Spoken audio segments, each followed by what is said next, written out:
Kyle, sorry I was off. That's okay. Hi, Tori. We were just waiting for her to come back. We just reading. No, we were waiting on you. Oh, I apologize. It's okay. It's okay. So can you see the handout, the 5A dash Yep. one? Perfect. Yeah. We're we're looking at additional funding on page 2 through the first bullet on A3. And so we just have those 5 bullet points. And I think we just need to go through and see if there's any contradictions. And if there are, figure out which one we prefer or think is appropriate. And then clarify if we think something needs to be clarified, eliminate if we think it can be eliminated. hmm We have a lot of consolidation compared to the other groups, but so do we just want to take it one section at a time? It's just the four of us. It's the 4 of us. All right. Let's get work done. Might be easier with less cooks. Yeah.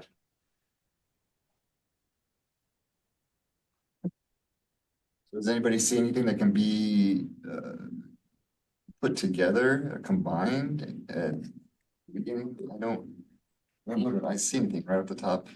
You know, the other thing and I hadn't had a chance to look ahead of time.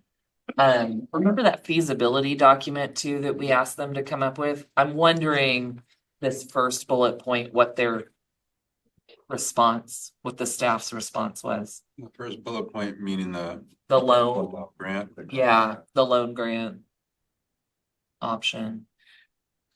So you I'm- you think that they may want to know where we would imagine that would come from, the funding? No, I'm just curious what they said that in They said it would require funds from the legislature to support loans or grants and development of a system to administer and monitor the grants.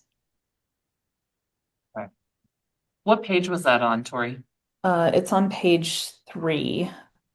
Thank you. Sorry, page 4. Laura. Wait, sorry. Where? I just scrolled and I think Found it. you got it. Um, Yeah, it's on page 3. It's the second from the bottom on page 3, See it, yeah. if I'm looking in the right spot. Thank you. So right now, we're not looking to prioritize things, right? right now we're right. Just combining. We're gonna do that tomorrow after we consolidate first, right? Sure. Unless this doesn't work. Go back and say it didn't work. We need to do it a different way, right? I think as far as feasibility of it, I mean, they figured it out what they need to do. So I don't know that, do you think they're looking for some more direction from us? Like we're telling them they have to do these things, or what do you think? I think because this sounds like, yeah, they're gonna have to ask the government for money, and then they're gonna have to hire someone or task someone with that. Yeah. Our personal preference is rather there be a program like this to get a credential, not just for it. I agree. I don't All think. right, Matt, can you say that again? I just couldn't hear you. Said, ideally, this wouldn't be for a TPA. This would be for a credential program that we're talking about, which I know have existed in current financial contexts, not now. Right. Right? In better days. Yeah. Yeah, I don't know. I guess, but I'm already moving to prioritizing, which is why I asked that question. I'm trying to. Yeah. Maybe not get ahead of myself.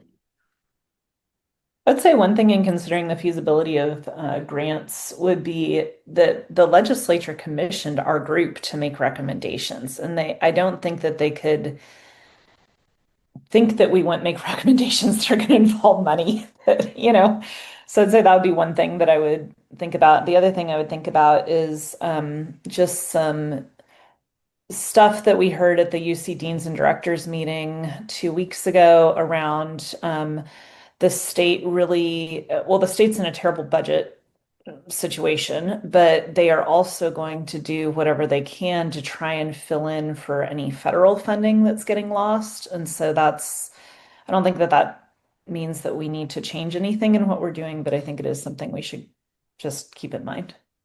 Yeah. I guess I'm still struggling with this one because I just don't think the TPA should have a fee associated with it. And so the idea that someone's gonna take on a loan or a grant is still so hard for me because what if they apply for a position but they don't get it? Mhm. Or they get non-reelected and it was of nothing that they did wrong. Mhm.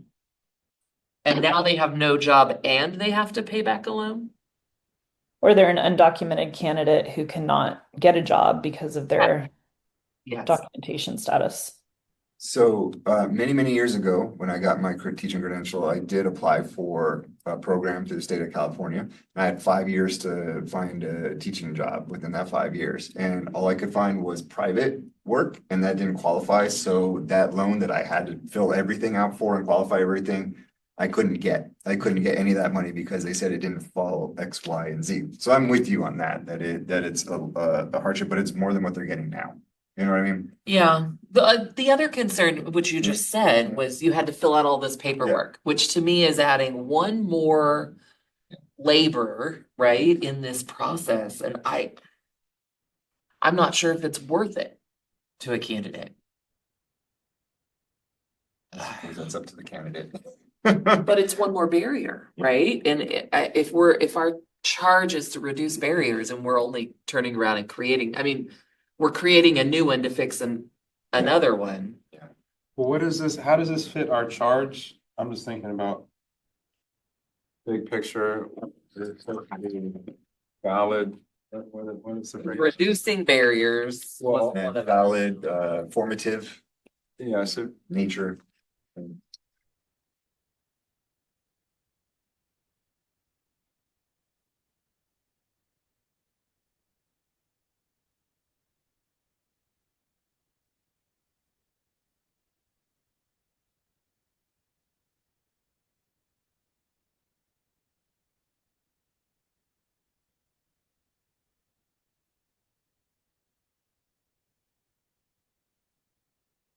I like that document they were sending us back to, but it's not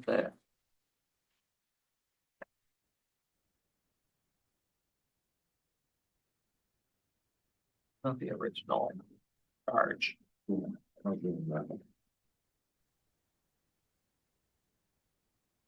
Talia, I say shout it out. Oh, hey, sorry. I thought they were in the middle of looking for something. But yeah, I think I would like to echo what was said in terms of the realities that like reducing the cost. It was done during COVID where they figured out a system that gave the TPAs and they were free for candidates. And I think one of the major feedbacks that I get, I know from my pre-service educators or even the new teachers, is that it's just an added cost. You know, it's like I'm already paying for my teacher ed program. Why do I have to then pay for this out of pocket? And again, it's like a $300-400 charge. And you're gonna have to, you know, if you're taking out loans for your teacher ed program like I did, then you're gonna have to take out that extra in loans. And so I get the sentiment of a grant, but the realities are different. I know in our district, we were looking at the fact that the biggest drop of teacher retention that we're not getting back is 1 to 4 years. And so they're also the ones that tend to make the least, right, in terms of money.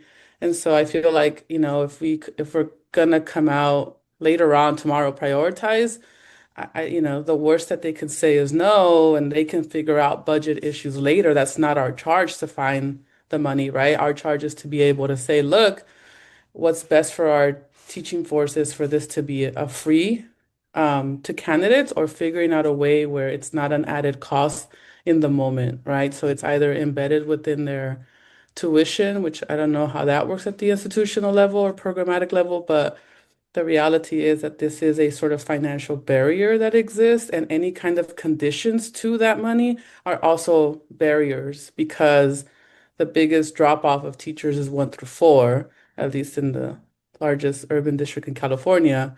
And so that's something for us to kind of think about. So I would like to, remember that, and maybe again, our job isn't to be a legislator and find the money. That's their job. Our job is to be able to say this should be free or no cost, and then, let them kind of tell us no or So figure out that issue. job, as is noted, is we need to see if this assessment is valid and authentic, formative in nature, embedded in preparation, and informed program improvement through the accreditation system. I don't know how this fits with our job. So that's what I guess I don't disagree. Everything you said, yes, but that's not our job. I don't think this fits our charge. And if right now, as part of this charge, and we need to consolidate in order to be true to what we've formed a work group for, I don't know if this is, it fits. And I will just add that another challenge is the commission doesn't hold the money, right? It's the legislature that holds the money. And these recommendations are for the commission. So And so even if the commission approved it, they don't even they don't have the funds to, right. yeah. But the commission, and you can correct me if I'm wrong, the commission, and I think I asked Sandy this question a few meetings ago, was that she reiterated her commitment to advocate like CTA has, like CFT has, to advocate the legislator if need be based on funding too, right? So like if we make this recommendation to the CTC, then that can be another way to enforce or either, sort of push for some kind of funding. And so again, ultimately understanding how the money works, but I think it is within our charge because has to do with the candidate's experience with the TPA. And part of that is a financial burden. That's a materialistic reality of the TPAs. And so I feel like we can make that a part of our, focus, So or the where priority or something later. So where would you put it then? If we're thinking about this in terms of bins, would you put this in the valid and authentic bin, the formative in nature bin, the embedded in preparation bin? Where would this go? The cost embedded in there, Hmm. right? I don't know. I mean, Yeah. I mean, I think that's what you'd have to Yeah. do then, is figure out how to craft an argument to say that this is part of our job. And I don't know, it's not overtly clear to me anyways that it is part of our job. At this point, are we just supposed to figure out We can what's going- consolidate, and I Yeah. guess I'm as a way of consolidating, I'm saying this doesn't fit our charge. So it's probably, as good as it is, it's probably something that is for another work group, for another time, because it doesn't meet what we've been asked to do. Well, and then tomorrow when we rank things, then people can speak through Yeah. their voice and their clicks or whatever we're gonna do tomorrow, right? If they want it to be something that we want to take on, or if it's something that's not gonna be as popular. But as of right now, I don't know that this combines with anything else that's in that group between additional funding to. Well, consolidating can also be removing, right? Absolutely. Mhm. Absolutely. So we can combine, or we can just say this should go. I don't know that I would vote for anything to remove Did you a have possible that? grant or loan to reduce a barrier. Actually added No. the slides. Oh, we haven't even gotten there yet, You're but going to be fine. we'll get there. Yeah. Okay. But in the interest of democracy, if there's anybody else that wants to vote to remove the grant option, I mean. Well, it's interesting because yeah. I don't think the four of us would disagree that the grant might not be the right Yeah. solution anyway. I think if this is what we've come up over the past year, now that we've been meeting, this is probably what we have right now. And if we strike any of this out, then there's nothing. So I'd be more on, hey, like, let's be pragmatic about it, that this is what we came up with. And if we consolidate this to take it out, right, then there's, I don't know. I don't have these memorized. So there might be somewhere else that it's mentioned, but I don't think so. Not the loan grant. Yeah. There was only one about that. Yeah, and so then that would be the only place that any kind of barrier reduction, like a financial barrier reduction, would be in place. But so again, our charge is not to reduce barriers. There might be barriers that are part of things being formative in nature that we need to remove, or barriers that are part of embedded in preparation we might want to think about, or what's the other part of our charge. But we don't have a general and broad sweeping charge to remove barriers. But if it's a barrier to the TPA specifically, then that's within our charge. If it's about being formative in nature, Mhm. or embedded in preparation, or what if it's valid, Valid And authentic. and authentic. But is it valid and authentic if the student can't pay for the TPA? Via TPA, or whatever. That's not. That's not what valid and authentic is, yeah. I'm not, I think this is an important point. I don't think it fits our charge, is what I'm saying.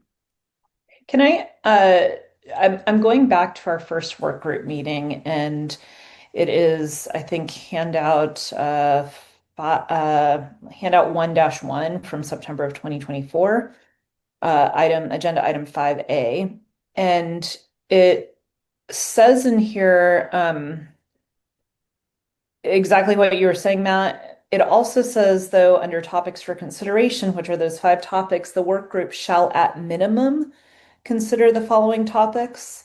And so that would be my one, like, maybe that's at minimum. So Yeah. Yeah. All right. Well, I'm not gonna, this is not the hill I'm gonna die on, so. yeah. But it's a hill. It is a hill, and I mean, I hate to take anything out of here that has to do with making it, I mean, one less thing to worry about, right, for teacher candidates. And I would hate to take something out that is something that is, I mean, to a lot of people, money is an issue, right? Well, and so maybe there's a way that we can get smarter about this too, that really does fit our charge. For example, I don't even know if we can make new recommendations, but if Yeah, we somewhere can. in here, one of the recommendations is to make this thing smaller, then conceivably, then if it's smaller, that's less of a workforce score. So maybe it should cost less. Well, and if Because- it's scored at the school, Yeah. should cost less to score it, right? Which is a huge part of the Yeah. cost that they're paying for. So I don't think that's the same as this, but it does lower the barrier, I suppose. And it might do so without having the paperwork barrier that you were mentioning too, that would probably keep some people from accessing this anyway. I think the only issue left is for-profit companies are involved, and so you're not. How are you gonna deal with Pearson when you're starting to say, we want to do this, do that, take it away? Where maybe the state of California would be more likely to Well, but provide a if, grant than Pearson would be to take a hit, right? yeah, but at the end, if we reduce the amount of the assessment, Mhm. who's to say we even need a for-profit company involved? I'm saying that from day one. Why do we have a for-profit Right. company involved anyway? Why can't we Yeah. handle this in our, Yeah. and then if you take that out of it, you're right, then the Yeah. costs are automatically reduced. Mhm. We just need to make sure that that's what the recommendations actually say. Yeah. Yeah. Um, Talia, with all the stuff that we've talked about, anything else that you would like to add? No, I appreciate that. Yeah, that's just like my overall critique, I think, of the whole thing has been that there's been these times where we have these conversations in a very kind of theoretical way where we forget that like human beings are still having to figure out how to do this, right? And like the challenges, and that's why we have this work group in existence, is that there is some disparities in there. And so I feel like, again, this is probably a hill I'm willing to die on, is that like working with these human beings, it's like it is a big issue because they don't see the connection between this summative assessment that they're taking in their teacher ed program into their first few years of teaching, which I work with them and their struggles and their materialistic struggles, right? It's real. It's like it's real money that they're having to pay and the real struggles that they're having to deal with. And so when we say like, I don't know, we're trying to review our assigned recommendations and reconcile contradictions, I don't think that this is a contradiction. I would say that this is probably a focus point of like, we are trying to recommend a redesign to the TPA in a way that it's going to include the fact that it's human beings that are having to deal with this. And even with the things that we heard earlier, right? They're giving out vouchers for those condition codes. That's something that they've addressed already, that they notice, hey, why are we making someone pay $300 again for a mistake? And I feel like that's a step forward for sure. And maybe we can push a little bit more to say, hey, why are we charging them at all? Or they can get creative to figuring out a way to embed the costs within local centrally scoring kind of framework or program, if that makes sense. I don't know how to conceive of that or like how to conceptualize that, but I feel like the no cost or no grant or something is a great way to kind of go.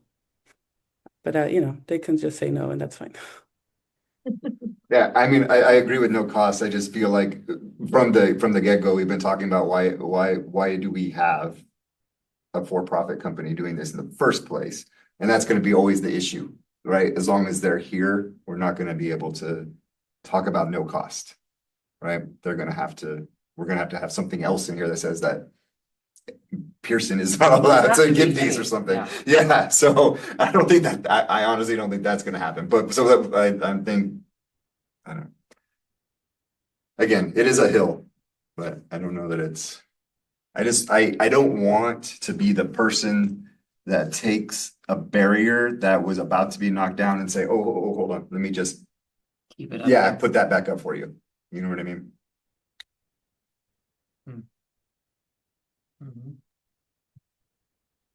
Let's pause on that one. Let's marinate. Yeah.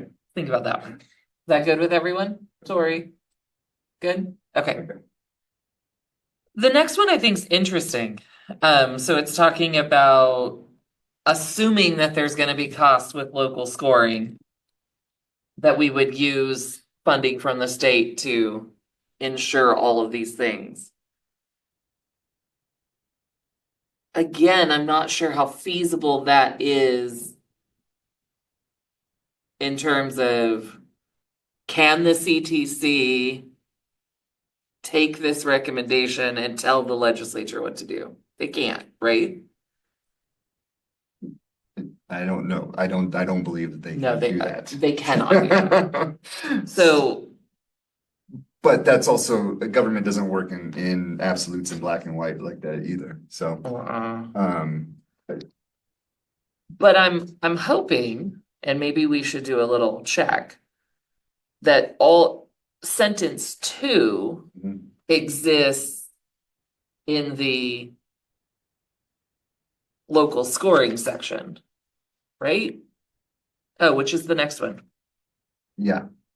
Well, and we were talking about just a minute, or at least you two were talking about talking about local scoring, reducing the cost. So that, I mean, almost. No, I don't, no, it moves the cost. Local scoring It doesn't. moves the cost. It's because it's now just in case of workload. So someone who's getting paid currently to do 100% is now going to do 90% because 10% of that goes away so that they can now do local scoring. Okay. So it's Unless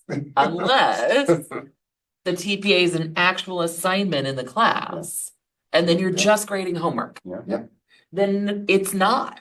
Which is formative in nature, which we were talking about from the Which beginning. is- Well, all it's the still box, though, yeah. it's still though, if you're talking about calibrating, you're talking about Yeah. being trained, that there's still time as part There's of still workload bit, right. that goes. Because it's not my homework assignment that I create and I generate my own rubric for, it's assignment that is shared and I am. That we all already- 3 give out, and then we have to get together and determine. So there's an increased workload, which is an increased cost. So I don't think local scoring changes the cost, it just moves. Moves the money. But it moves it away from a for-profit company It does. to our, To a nonprofit that's losing money right now because the. correct. Because Correct. federal funding is being. Correct. Reduced. Correct.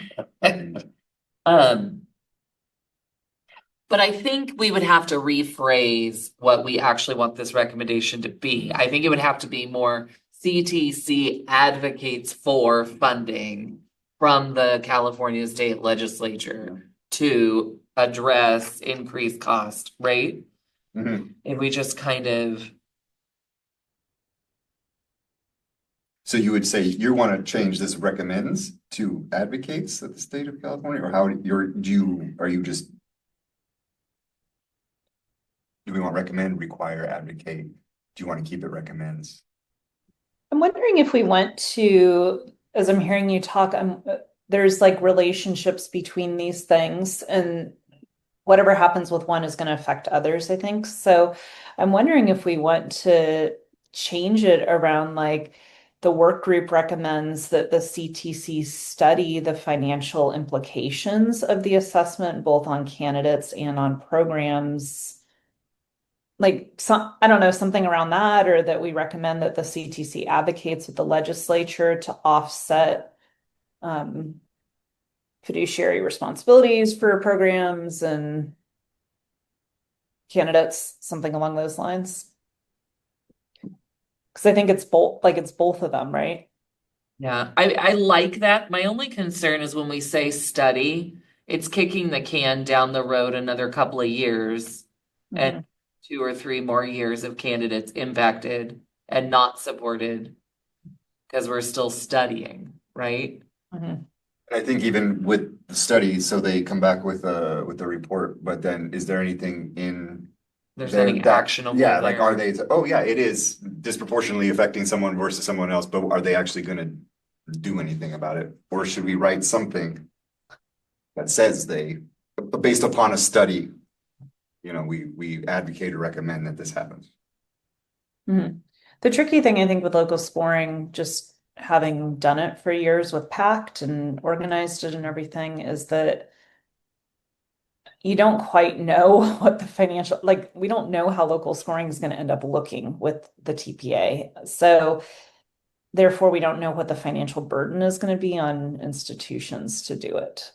Because we also don't know what the TPA is going to look like, right? Right, That's right. first, if we narrow it down to 3 small assignments that are given during 3 separate courses, then that initiates 3 separate local scoring models. Well, and yeah, Okay, sorry, tell us. no, I'm going back to I saw the email that Juliet sent out about the slides. And I misunderstood. I thought we were consolidating now, but no, I guess I just wasn't listening when she said we're supposed to be looking to make sure it's focused, streamlined, and directly actionable. So I guess I'm thinking about this in light of directly actionable. Is this something that um is directly actionable? It is. I would agree. But for the first bullet point, you're going back to? No, Or sorry, I'm the going second one? about asking for funding from the state. The second bullet point under Okay. additional funding.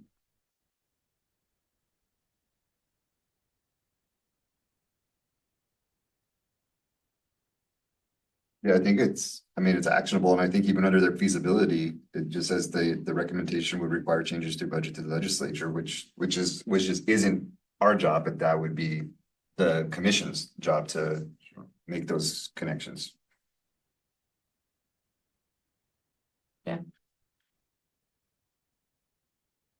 We're also supposed to be consolidating We're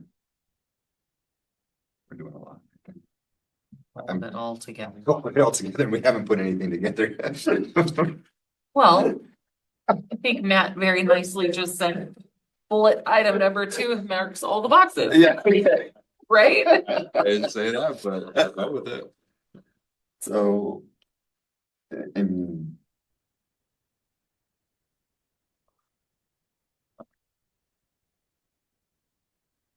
Could we look at the local scoring piece? Because I'm just looking at like some of those recommendations about assessor feedback to candidates, and then maybe I don't know, are we looking at program practices as well? To that program practices. So it's not ours. yeah. Mhm. But even as like assessor feedback to candidates, what gets suggested there, I think, changes how much local scoring is going to cost. If I'm just slapping a number on something, it's not as lengthy to score as if I'm giving them meaningful feedback about what they did well and where they need improvement.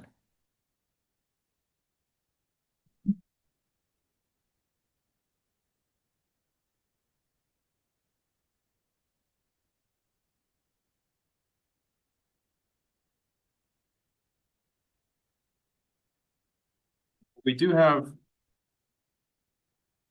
um there's scoring and then there's local scoring on the last page that I think is part of our. Well, And I think for the blue slides, which include local scoring. local scoring, which is on the back. Oh, do we include that section too? I believe so. Yeah, we're all the blue slides, which is quite a bit, quite a bit. I thought it was only. Oh, it from does the include all the additional local scoring. Okay. Well, All I'm right. confused why scoring is separate from local scoring.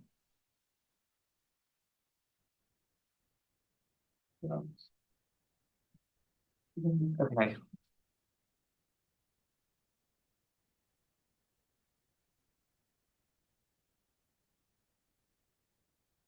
So as of right now, we're leaving 1 and 2 about funding alone. Yeah, I was hoping that we could find a way to put those two together, but I don't see that I could see that. No, Those are two different Yeah. things. I feel like Okay. scoring though, almost when you do look like into the next section, which isn't ours, the program practices, it almost feels like it could fit in there as well. But I think with the local scoring, we're recommending that programs should engage in a method of local scoring. But and that's specific, these things are specific to the local scoring where this scoring is This is to about everybody. training. This is training But people I think so that they we can be. might be able to. Maybe we start with local scoring and then that can inform what sort of training. So the first scoring bullet and sub bullets, as you pointed out, is about training. If we start with local scoring and we think about those, then we might know what actually training is required or warranted based on that. Does that make sense? Yeah, sure.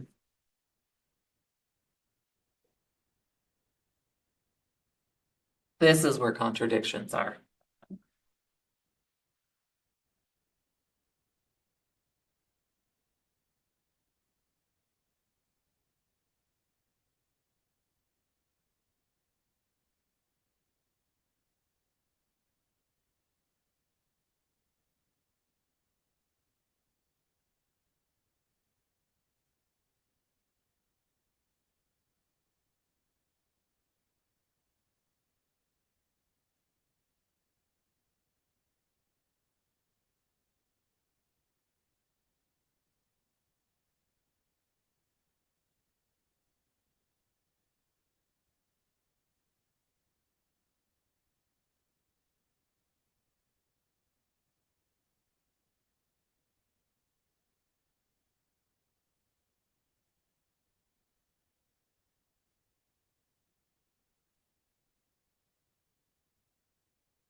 The second and third bullet point are both about reliability.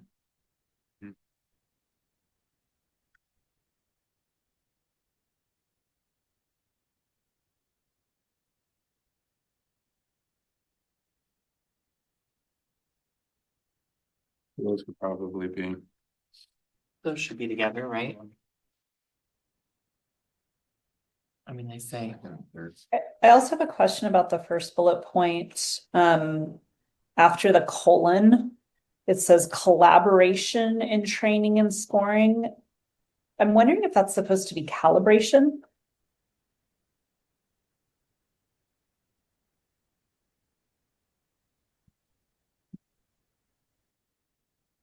That makes more sense. It could be, or they want all trainers to be trained kind of at the same time, because that would be collaborative. I may have been involved in this one. I think I actually think collaboration might have been the right word, but Tori, Tina would be the person to ask about this. I think that she was really valuing part of the calibration process as colleagues working together to make sense of and develop a shared understanding of not only the rubrics, but how to support candidates and areas of need that might need to be addressed programmatically.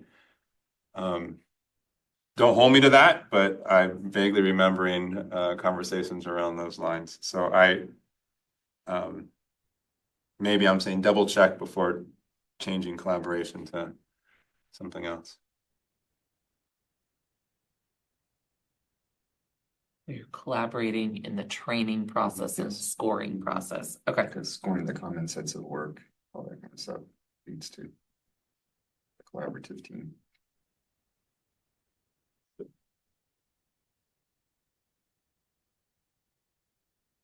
I think, often talked about classroom teachers coming together with supervisors and other faculty to all develop shared understandings of. We're not paying attention to the clock. Oh, I was just coming to check in. I haven't been paying attention either. Yeah, 25 more minutes, but Great. how are you doing though? Put two things together, I think. Okay. I have an arrow pointing to these two. How do you want to document that here? You could just put them together, Oh, okay. combine them. Just coming. You might have to, yeah, you just opened it so you can change. Yeah. So we just go like that Do and we- then go back up Can here. you? Oh, What? I'm just thinking. Oh, you about can that. join the Zoom. So if you wanted to join the Zoom, Mandy, and then share your screen, that way everybody can see. Please teach. I can also see the slide. Are you looking at the slides, Mandy? Yeah, oh, we can all, oh, Oh, there you go. Yeah. There. I Yeah, I can see the slides as well. we can do. We all just make sure we're. Yeah, I trust that you. But is that Yeah. is this being recorded? And if are we meeting Bagley Keene if we are? I can share them. And that way Mandy can work on them and we can see them on my screen. That works. appreciate you, man. We'll watch this. There we go. Check it out. There you go. Okay. Can everyone see them? Anybody Yes. know how to gray out? I don't know how to do that. Yeah. You go to view like hide or So, hide slide, something like so what are you trying to do? The Hide out? hide out the So slide. right click on the slide on the left, you should have a, like in the little, that. yeah, Over here. yeah. Oh, sorry. She's using, Oh, she's okay. using And then- an Apple though. You have to or is that And then click and you should be able to Yeah. get a little control? menu. It's You get a little thing that pops up. Control what? I would just make a, if it was. oh, me. you're watching her screen is not that screen. Oh. Yeah. You're like, no, click it, click it. Combine. I caught on. What? Type in. Oh, like she's doing it. Just- I'm like, oh, And that's my main fence.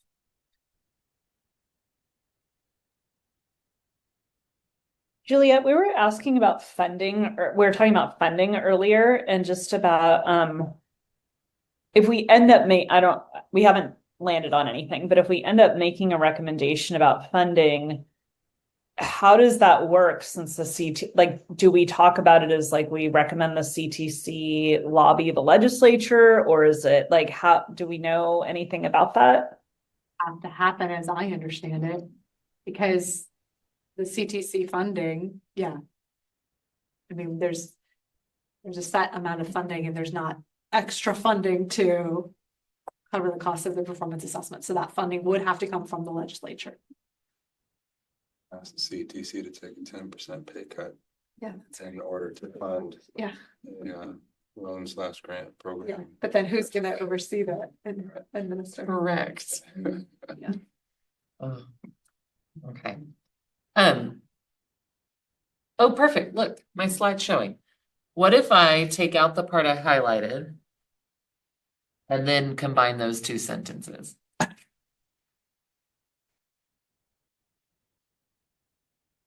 I'm sorry, what about the highlighting part? Are you? I'm deleting that part to combine the other two.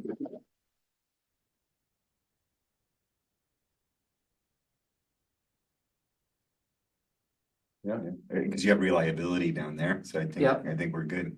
Okay, I'm gonna do it, and then if we don't like it, we'll undo it. I don't like it.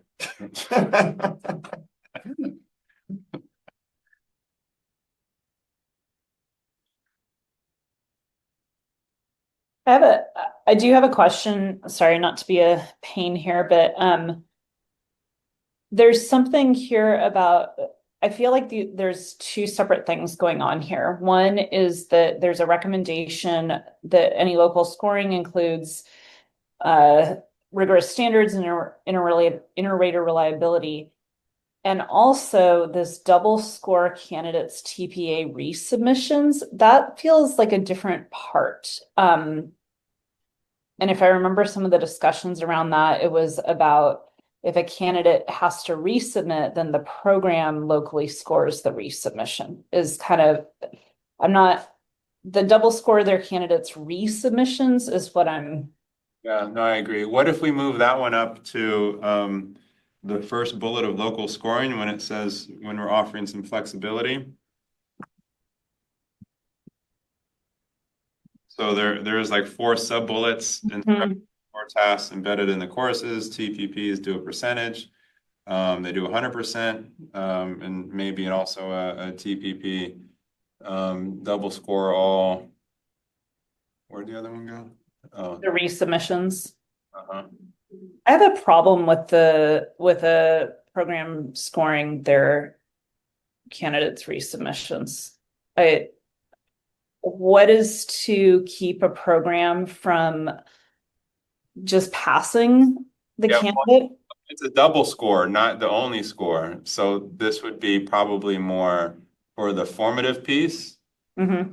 And I think I was in the group that did this, so that they have a deeper understanding of where their students' areas of needs are, so that they can make adjustments moving forward to better address, rather than just sort of look at scores and identify all our candidates are getting 2s in this rubric, so we need to adjust it. They would have a much better understanding of why students are getting 2s in that area, and be able to revise their courses accordingly. Okay, that makes sense. I have an issue with the fact that this says options, because when there are options, that means it's not gonna happen. Yeah. And that people are going to pick what's easier for them and not necessarily what's best for the candidate. Yeah. I also have an issue that has nothing to do with any of this. I'm afraid I'm taking a short break. Okay. You okay? Yeah, I'm fine. I have to go. No, my son is sick and he has cold-induced asthma. I have to go pick up at Kaiser over here. Please. His inhaler, and I'll be right back. Okay, we'll be here. Yeah. Yes, I'm sure we'll still be in the same If I'm spot. not back before we move back. I'll bring it back for you. Yeah, okay. I'll bring it back. You have any wisdom on your way out the door? Yes, good luck. Okay. Thank you, Matt. I share your thoughts though with the 4 choices, which looks like it might be 5 choices now. Yeah. Well, right, I don't options. think, I don't understand options. Yeah, I mean, which one? I feel like it's like was if some options might include, it's like which one do we want? Like, So, and I think this goes back to what Tori was saying earlier. All of this is predicated on if step 1 happens, then step B can happen, right? So if we truly break the TPA into smaller components and we embed them into courses, so it's just a homework assignment that we're grading, then yeah, it's no big deal to, I shouldn't say it's no big deal because I know that there's a lot of unintended consequences. But then it shouldn't be as difficult for an instructor to score the task that's in their course. exactly. Because what you're saying is number 1, then they don't even need 2, 3, 4, or 5 as an option because number 1 is done. Well, right, if Yeah. you score the ones that are in Yeah. your course, it's done. Yeah, it is done. Yeah, that's what I'm saying. You don't need anything. And I'm worried about complicating things. How are we going to ensure then if we're embedding everything in coursework, like as small assignments, how are we going to ensure any sort of standard for the profession that the online program that's churning out credentials is churning out teachers that are equally qualified? Well, because it's all still based on the same TPEs. They And are, then you're going back to this other slide talking about ensuring inter-rater reliability.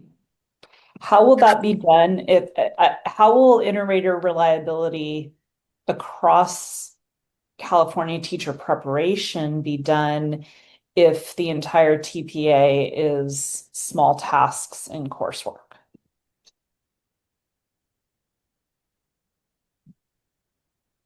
Through accreditation and looking at the scoring. But if every program's doing a different, are the programs all doing the same task? Yeah, yes, yes, yes. Okay, are we scoring on the same rubrics? Yes, Okay. yes. that might be something that needs to be laid out then, that I think that is laid out. it is. that Because everybody's there the same are rubric. bullet points about the rubrics, there's bullet points about the breaking into smaller tasks. But that would still be consistent across all programs. Okay. But the program, I would assume, because we have not made a recommendation otherwise, the programs would get to choose where they want to embed it. Because all programs don't have the same courses. Mhm. So they would have to choose strategically where it gets placed. But if it ends up getting broken, and I'm hoping whoever right now is working on the actual assessment is looking at being a little more specific about how many tasks it's being broken into, Mhm. right? Because I think it just said smaller Mhm. tasks. It didn't specify. So then some universities could break it up between like a methods course and like whatever their class, whatever the class is now requirement, and then or someone could just say, this is our TPA class you have to sign up for, Yes. and then they would do the whole thing over a semester. They could. Yeah, So every school could do it differently. yeah, But they would be doing the exact same test yeah. and they would be using the exact same rubrics. And this recommendation is saying that the CTC would set the standards for inter-rater reliability, which would then be evaluated through the accreditation process to ensure that kind of that quality control that you're talking about, Tori, which is why all of this was created in the first place, right? Was to make sure every university had the same standards for. Mhm. So I think the thing I like about the options is that I don't know, I mean, I don't know the feasibility of full local scoring. So local scoring in just again based on experience doing PACT, where we were scoring all candidates' portfolios in our program. And then for inter-rater reliability, double scored, I think it was 20% or something of those portfolios. So the feasibility of doing that in a program is really, really hard without any additional funding or anything like that, right? So I think the idea in some of the conversations I've been in is that a program can choose how much local scoring they want to do. So it might be that a program only wants to score the assessment task for all of their candidates so that they can, because they're concerned that their candidates are not doing as well on assessment as they would like. So it gives programs some flexibility then to use local scoring to learn about their program and about their candidates' work. Which I think helps holistically when you're looking at the program, but I don't think it helps the individual candidate. How does it not, how do you see it not helping the individual candidate? Well, because if you're sending out a whole package out to a company outside who then hires outside assessors who know nothing about the local, you're going to have to pay an outside company to do the work. And they're not going to be able to give comprehensive feedback because they're not a part of that candidate's experience or life other than this one arbitrary rubric circle. And so that doesn't center the candidate experience at all. It's just helping fix programmatic changes that need to happen, which I think is really important. but it doesn't narrow down to the actual individual, which is what I think local scoring is really about. Or maybe not really about, but maybe also about. Because I think programmatic improvement is one component of it, but we're also still looking at the individual candidate themselves. And local scoring has the potential to actually make the TPA valuable. Because if it's someone who knows you, who has been watching you grow, and provides real-time feedback that's more than just a rubric circle, that can actually lead to personal improvement as opposed to just the programmatic piece. Jumping in to say 15 minutes. Great. Aspirational. Yeah. Yeah. Thank you, Julia. I can say it. Hey, at least we have an edit on the slides. We have one. Good. So I worry, well, and if you look at this list, what makes me concerned when I see TPP score a percentage of their candidate submission, to me, that could be as little as 1%.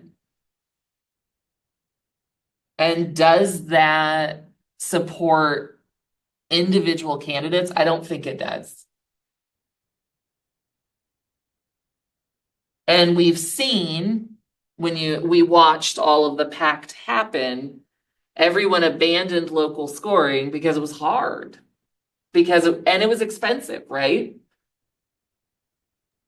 So with PACT, there was no individual feedback to candidates. It was just a score. And then the reason that local scoring was abandoned when we moved to EdTPA and the newest version of CalTPA and EdTPA, my recollection of the reason why local scoring was abandoned was because there was no support for it. And then that also happened at the same time. These new inter-rater reliability and validity standards came into place, right, across California. So I don't know. I'm not a psychometrician, but I would imagine that to only have all of your portfolios scored 100% of 100% of students' portfolios scored by an institution locally, I'm not sure how that would address inter-rater reliability and validity. Hi, Linda. Hi. So our group next door, we have 2 bullet points that we think match you guys more. I want to hand off to you guys. Great, because we're doing so well at It's these, we numbered it differently, but it's these 2 right here. page 4, Page 4. I can't tell these page numbers. and they're right in the middle. Right here, 13. Well, we numbered it Oh, 13, 13, 14. So 14. it's Oh, it's not the last one. It's the second to last and third to last. So like these 2 right here. Take a look at that, please. We want, does it fall under you guys? If not, we can keep it on our side. You know what I mean? We just want to see, it looks like it falls more on you guys than on us. I mean, this first one was kind of what we were just talking about. Right, that's Yeah. why, that's why we're handing it off to you guys. Okay, so I think it's only fair that we find some that we can hand off to you then. we passed the funding piece. Thank you. It's like a bad game of jigsaw, I a bad game of puzzles here. love it. Oh my goodness. Sure. And then 14, Yeah. do those 2, does that? I mean, I don't know about so that, what did you call this one? 13, right? And Yeah, then 13 and 14, yeah. we just renumbered it, yeah. I don't know about 14, but I don't know. I'll let the rest of Does 14, my computer's angry right now, so I'm gonna just take a deep breath. There's a lot of rainbow wheels happening. There we go. You guys are doing assessment, right? Or what is? No, us. we're looking at scoring. We're looking at scoring. Well, yeah, because like funding. 14, or I'm calling it 14, sorry. Collaboratively engages together in scoring candidate TPA work.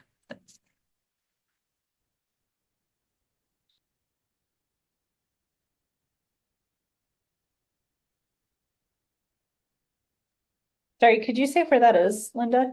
Yeah, it's on page 4. Shoot. Four-ish. It's RDI TPA 5A-4. Yeah, that's it, yeah. Got it. Okay, and it's Tori, it's if you count from the bottom, it's the third bullet point from the bottom, Okay. the second bullet point from the bottom. Okay. So not the last one, but the two before it. So Mandy and Josh are saying the one that starts with the RDI TPA work group recommends that program standard 5 be revised to include the requirement that programs engage in local scoring. That one, it sounds like that one you guys are already looking at. So we'll hand that one off to you guys. And then the one underneath it, so the second bullet point from the bottom. The RDI TPA work group recommends that program standard 5 be revised to include requirements that teacher preparation educators and LEA partners, parentheses, and then collaboratively engages together in scoring candidate TPA work. Does that also fall under you guys, or could it fall under what you guys are recommending? Tori's saying yes. Talia, did you have a one? Okay. No, these two, correct? The ones that I highlighted. Yeah, Yeah. Yep. Thank you. Yes. All right. So in that case, we are going to, I'm handing off and slowly walking out before Josh throws I'm something at like, me. I'm still wanting to keep to that one, but I'm not gonna. Slides into this group. we're working on it. Okay, I'll tell Vanessa to move the slide and change the color and be like, you're fine. Okay. Right. Thank you. Thanks so much for the extra work. Yeah. I got an extra cookie for you later. You should have come with extra chocolate. I know, he's offered. Okay. All right, thank you. Thanks. But now can we combine those into anything else? Okay, so hold on, let's go back and look.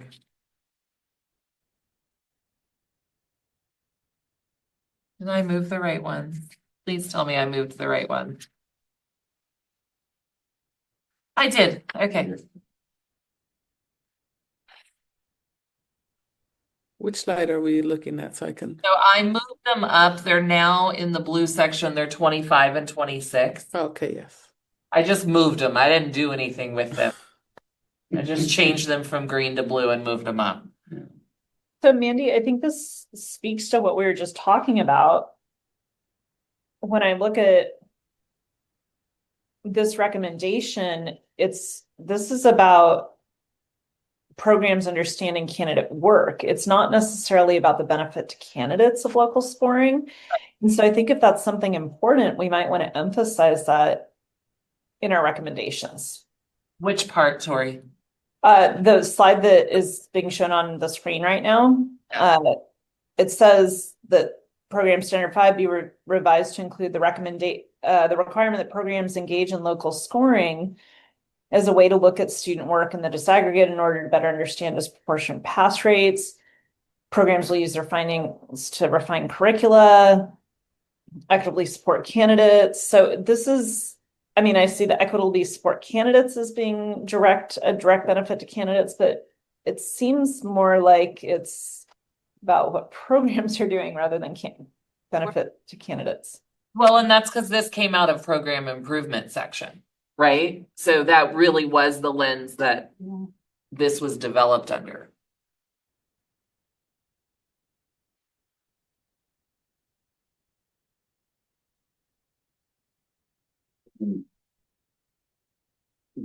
Does anybody see anything from this slide that's on the screen that would fit into this last one?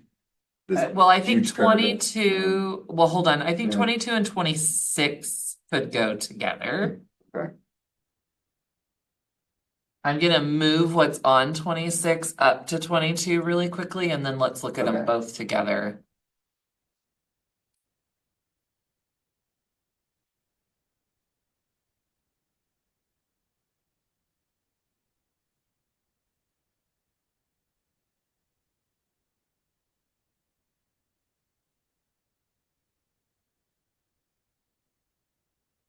The other one's just about programs, isn't it?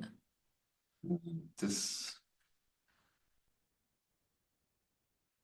Here's my problem too, as I sit here, as we were initially talking about funding and, we have two recommendations that are talking about funding. But I see this bottom one as creating a whole set of other new costs. How are you gonna get LEA partners to come to extra meetings without paying them, right? this How are, especially and cooperative who's doing the teachers. training and how are we paying for that? I mean, I think almost all of these recommendations end up having some sort of cost associated with them. So maybe when we go back to the funding piece, we speak about it more rather than targeted, we think about it more holistically of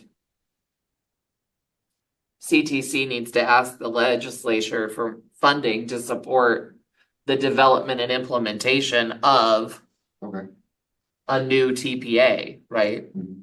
And then just kind of an acknowledgement, right, that there's going to be more funding needed.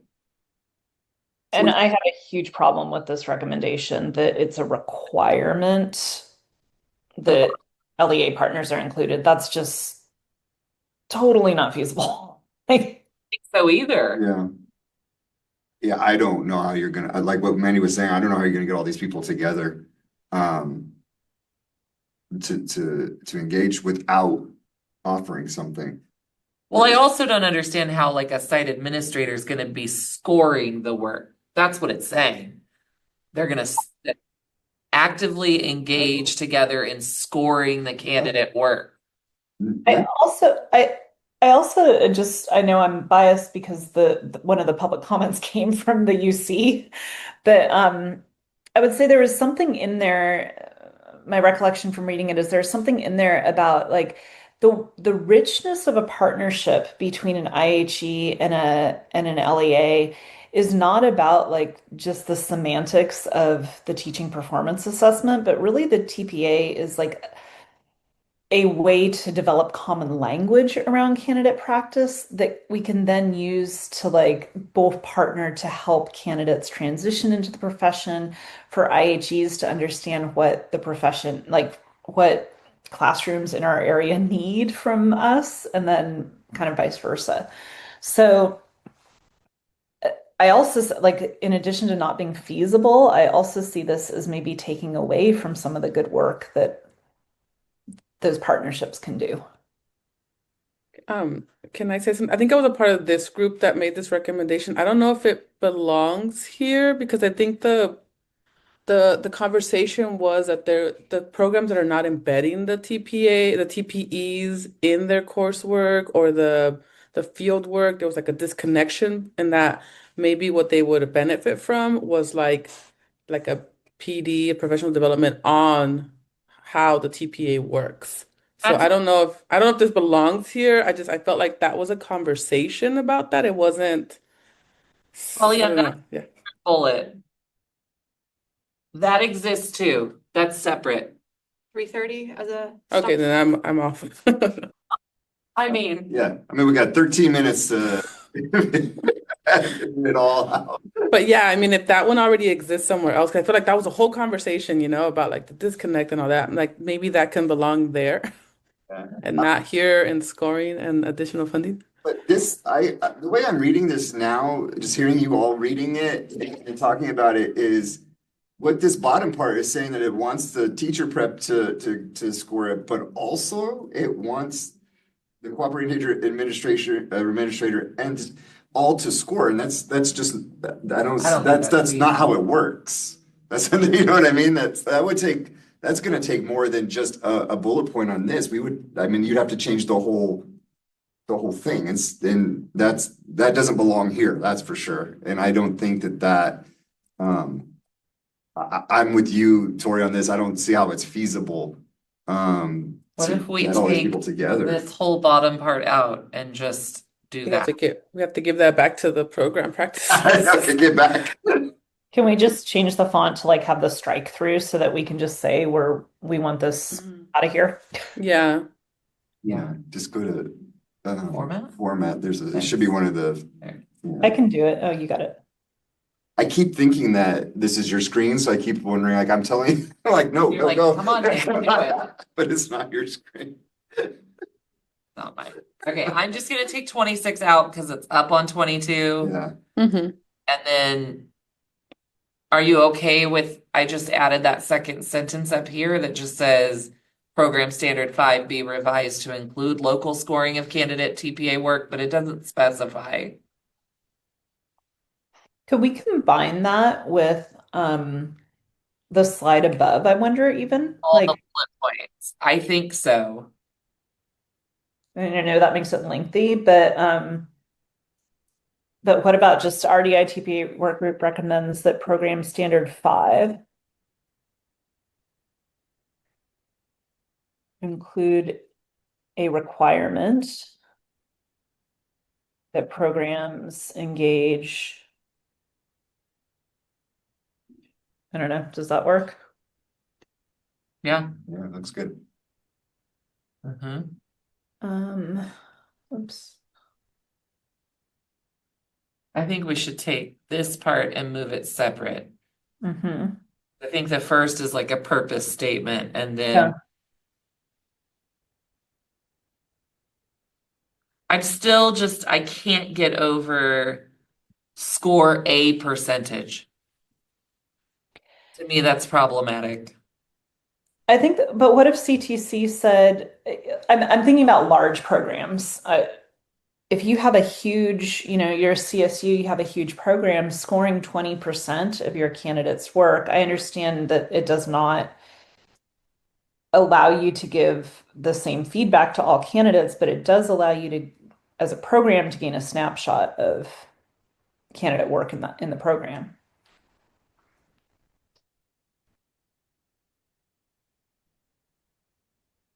So should they have the option then of both a percentage of their assessment tasks, excuse me, and their candidate submissions? It seems like if they want a snapshot of how they're doing, maybe they want to just take out the percentage of their assessment tasks and just candidate submissions. Wouldn't you want to see the whole thing rather than just picking and choosing out of the assessment tasks if you want to get a snapshot? Yeah, so here's how, like in practical terms, here's how I could see it playing out. We have a new TPA that rolls out. As a program, I really want to know like overall how my candidates are doing in on this new TPA. And so our choice for local scoring this first year is we're going to locally score 30% of our candidate. We're a small program, so we want to do more. We're going to score 30% of our candidates' work so that we can get an idea across the assessment of how our candidates are doing. The data that I got from that first year is going to inform how I'm going to locally score my second year. So in my second year, I'm thinking like, gosh, when we looked across the program, we saw our candidates did not do well on the assessment task. Those were their lowest scores. So this year, we're going to actually score all of our candidates' assessment tasks, but not their planning or instruction. I'm just saying, let's pretend we have 3 tasks like they do currently in the TPA, right? So okay, so now we've done that our second year. We're implementing some program changes. I actually want to do the same thing my third year to see if those program changes worked well, and kind of compare year 2 to year 3. So like that's kind of what I'm thinking is like a program setting its agenda for program improvement and using local scoring as a way to engage in candidate work to help them understand. That's, I don't know if that helps.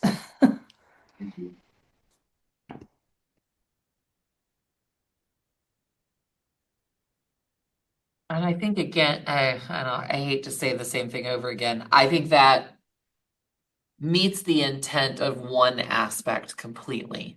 Mhm. That's appropriate. And I do think there needs to be some flexibility because programs have different needs and different experiences, right? And asking a program to self-identify what they need to improve on is important. But I don't think then that's getting to the meeting the individual candidate who's paying $400. It's not getting to their need. It's not making this experience feel meaningful, purposeful, or helping them grow, Mhm. which is what I was hoping local scoring could accomplish. Yeah, I think that's fair, Mandy. And I think that's where like it's tricky with the breadth of our recommendations because I think that that could also get accomplished through embedding, depending on how that's right. Like there's a lot of vehicles through which that can get accomplished. But it seems so strange. So if something is embedded, so if I'm the course instructor teaching it, I help my candidates prepare it, but then they still send it off to some other place, but it's in my course. That feels off to me. You're having somebody else assess. You're having someone else, I mean, it becomes just as meaningless as state testing has become to the individual student, right? State testing helps programs and schools, but for the individual, it's much less. Yeah, they're not getting anything out of Well, not getting CASP or whatever else. They're not. feedback Yeah. that's immediate enough to do anything about, right? Yeah. You're only able to make programmatic changes. You're not able to actually. Mhm. And as you were saying about how all this stuff is benefiting the program, I was reading through this. I don't see anything in here about what you just said about making the candidates experience better or making it more educative, the candidates experience. This is all, it's all, once I started framing it in my mind of reading it from a program, well, this is all great for the program. Hopefully it trickles down to the student. But there's nothing in here specifically. Yeah, that says anything about the candidate experience. I mean, I do strongly believe that embedding does help the candidate. Right? Because then it's happening in a space where they're getting the support they need. But I still think local scoring is part of embedding.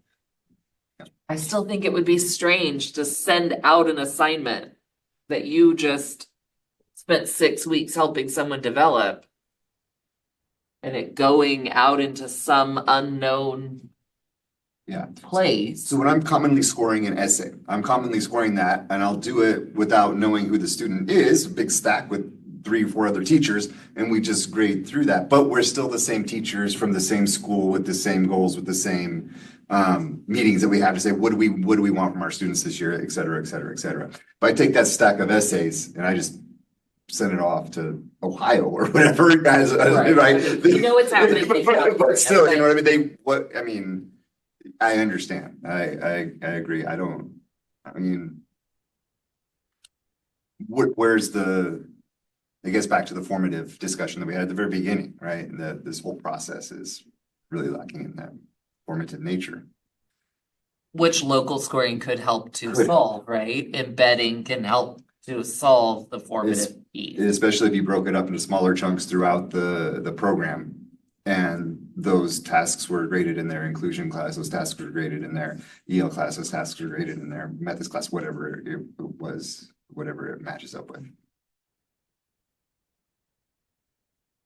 I just don't know how to. Because if it's local, you take that data and you can change and you can address that with the candidate nearly immediately, right? But if it's going on somewhere else, I don't know. I think we talked about they're not necessarily getting that feedback that they need anyway. Not the way it is currently. Yes, exactly. Yeah. Then this implies that local scoring comes with feedback. Right. True. Which you said when PACT was locally scored, there was no feedback, No. correct? Yeah. It was just a score. Yeah. I mean, the difference, of course, being that a candidate maybe felt some attachment to the program. If they had questions about their scores, they could ask. Like I have candidates who are asking me about their ed TPA scores. Sorry, Lori, I see you in here. And a couple of them whose materials I looked at very closely alongside them, of course, within the guidelines of acceptable feedback, but I have no good reason to help justify why they got some of the scores that they did. So I do think like that part of local scoring, even if we're not giving feedback, the idea that you can go to your program because they've looked at your work. I don't know. I don't know that solves anything because, sorry, I'm just thinking out loud here, but uh, the candidate is not going to know which person in the program scored their work. And the coordinator in the program who's coordinating all the scoring would have to go to that person and, I don't know. Just there's some complications there that with local scoring and feedback to candidates that I think we would need to think through more deeply. And it's true with funding cuts and the funding horizon, isn't gonna be there isn't anything coming on the horizon that's going to allow lecturers to take classes from tenured professors so they can do this kind of thing. I just know that from personal experience. So it's going to be very difficult to find people to do that. It would need to be in here in the feasibility with the funding.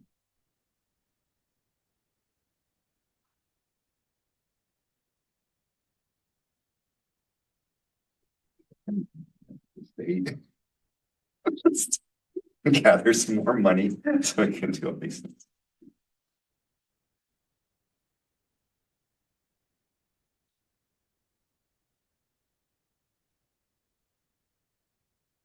Okay, so our task is really to consolidate some, which we've done.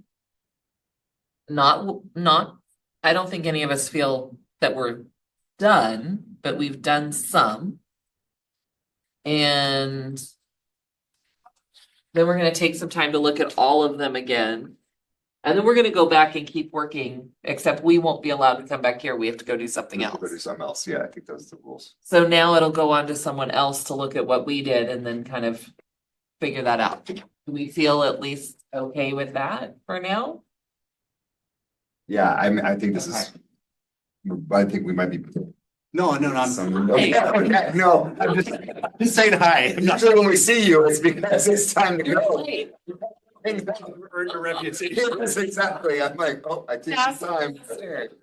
Everybody. Adam's here. Good to see you both. Good to see you Good to see too. you.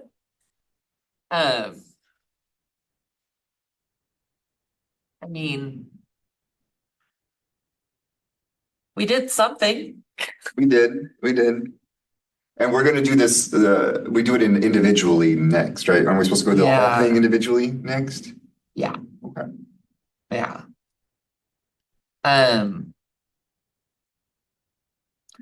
think that since he's not telling us we have to come back yet, can we look at slide 14?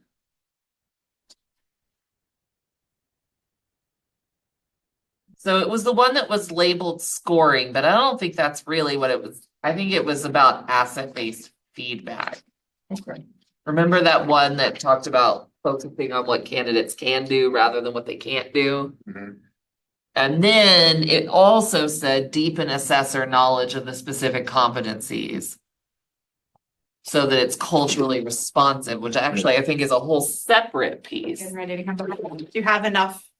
We have something. Okay. We just talked about, it's okay, we did It's okay, something. exactly. And then We have 2 groups that are done and 2 groups that have something.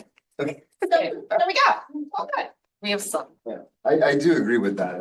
After we've had this whole, I feel like these do probably belong somewhere else. I don't know that it's scoring. It might belong, Well, I mean, I the don't first know, bullet but- point is definitely about scoring, right?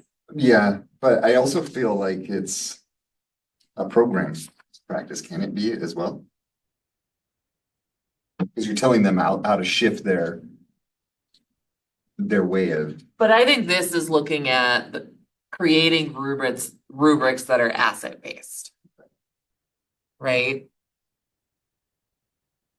No, I think that was the conversation on this one. It was like, I think for like AP exam for students, right? They don't get penalized for wrong. They only get the positive. So if you get it right, great.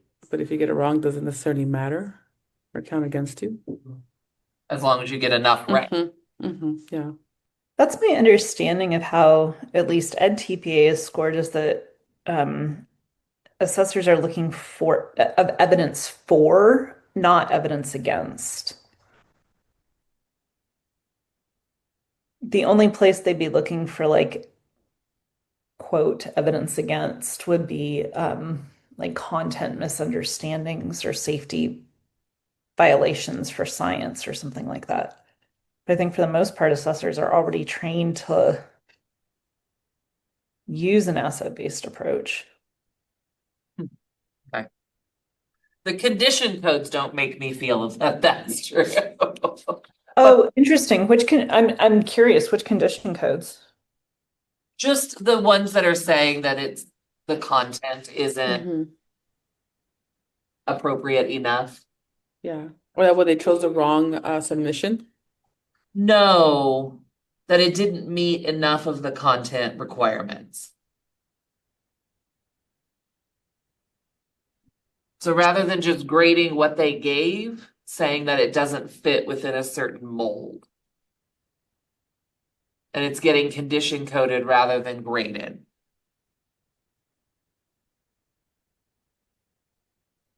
But I think that's I'm not trying to argue, I'm just trying to understand. Is there like, I don't want to get into a long condition code discussion, but is there one that you can point to? I'm trying to like look and see. I'm curious because I haven't seen those ones before. not in front of me, but I can, yeah.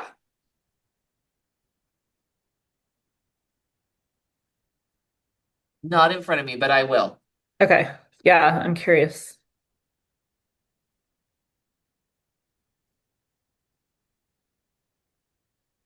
I'm supposed to go back. We're late. Bye, y'all. Bye, see you in the next room. I don't have all of those memorized. I can't. Hey there. They're not yawning at you. Oh my goodness. I can't see you. Oh, there. Hi. I thought we were supposed to go in different groups than what we were in, and I was in this topic last time.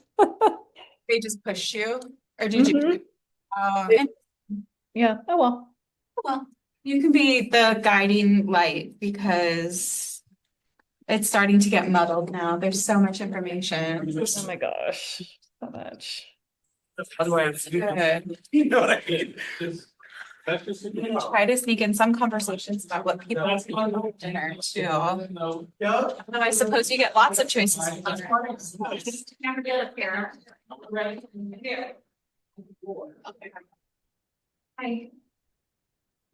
Hi, Maybe Devin's in here too.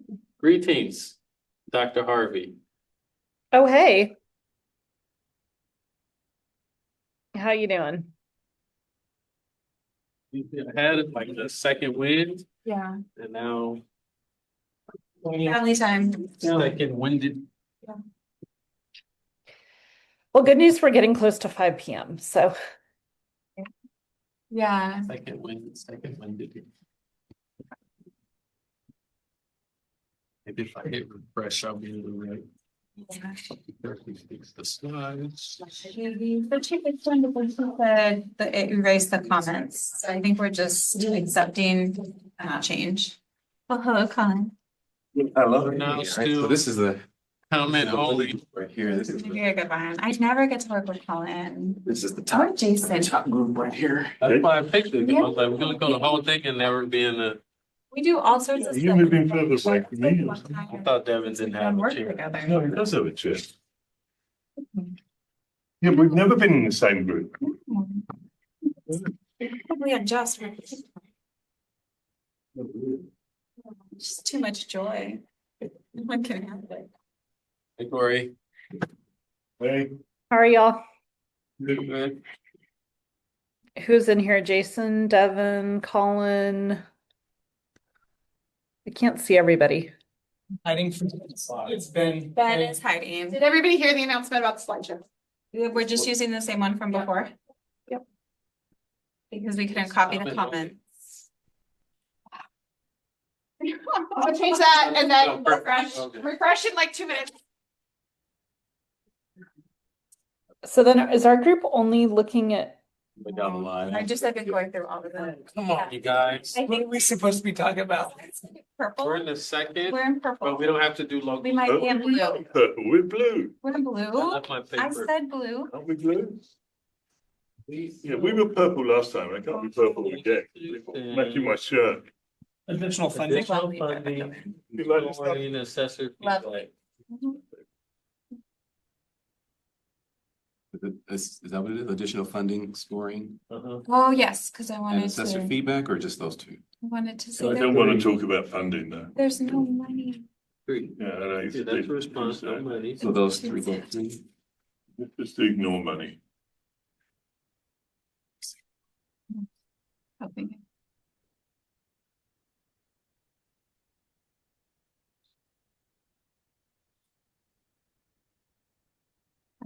I also have mine if you want, but yours have your good notes. Yeah.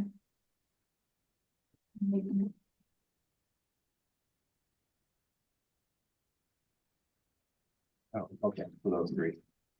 Is it just me? Additional funding, scoring, reflective feedback again. That's what we are.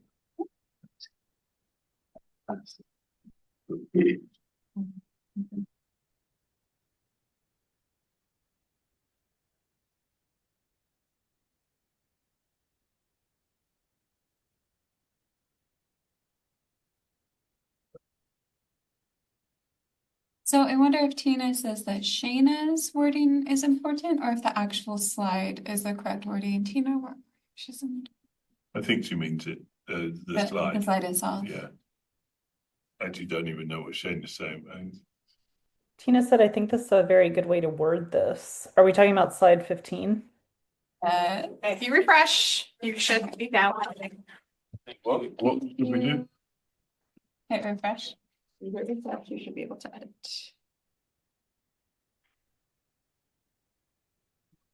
Jason does that. Start to edit. What happened? You're in charge of editing. Thank you. We're together last time. The idea. I went to your first. You cheaters! I mean, Not a word, not a word, not a word. But these are the ones. Slide. I was gonna go to different. I've not worked with Ben or Kate. Yeah. I've never worked These with guys Ben. just follow. We've never worked together ever in all the times we've been here. We're afraid of our majesty, and just intimidated by the Majesty, I like intensity. that. So the goal is to get as Very far as you quickly. can in like 25 minutes. Oh, good. 25, be back about 4:50. 50. Can do. Sorry, are we looking at slide 15? Hello, can you hear me? Yes. Yes. Okay, cool. Are we looking at slide 15? Yes. Awesome, thank you. We've got Shane, all right. Hopping around to see. Slide 16, it may be. Just wanted to let you guys know. Oh, Group of us yeah, are man. gonna go to a Japanese place that's like 6 minutes away from the hotel. So if any of you want to join, they just recommend that we arrive before 7 because they said if we arrive later than 7, they can't guarantee seating. So it's like teppanyaki where they cook in front of you. It's called the Japanese Steakhouse. Tokyo Steakhouse. Thank you. You're welcome.